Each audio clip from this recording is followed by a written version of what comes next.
Pablo Freire is a renowned educator and a critical theorist. He considered knowledge a critical tool for the oppressed and believed that this was the only way the oppressed community would be fulfilled. Thus, throughout his career, Freire invested his time in people's ability to participate in transforming the world around them. In the book Pedagogy of the Oppressed, Freire notes that the traditional model of education where students are treated as empty vessels to be filled with knowledge is misguided. Hence, he proposes a system where the learner should be treated as a co-creator of knowledge. In other words, his goal as a teacher and theorist was not to equip people with knowledge, but to empower them. However, as the educator, this means that he had to understand their oppression in a historical and present context.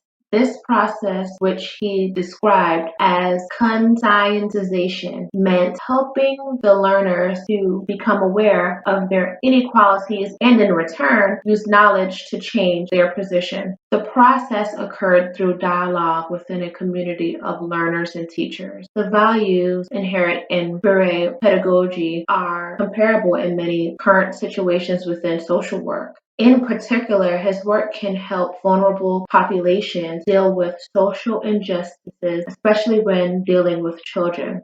In my future social practice, I intend to work with children from vulnerable communities. It is often uncommon to see classrooms in vulnerable communities emphasizing relationships or mutual trust between the teacher and the student. Children are extremely sensitive to teachers. Freire pedagogy teaches us the importance of creating a climate in which students will be able to express themselves. Freire pedagogy has allowed me to understand that social work is not about creating awareness or equipping people with knowledge. Rather, it is about understanding the needs of the community and creating critical thinking in them, therefore enabling them to tackle their social problem. This means that it is always important to be open to change, both in word and in deed. As noted, trust is critical in social work. If the community cannot trust or is sensitive to a social worker, they will not make an effort to change for the better.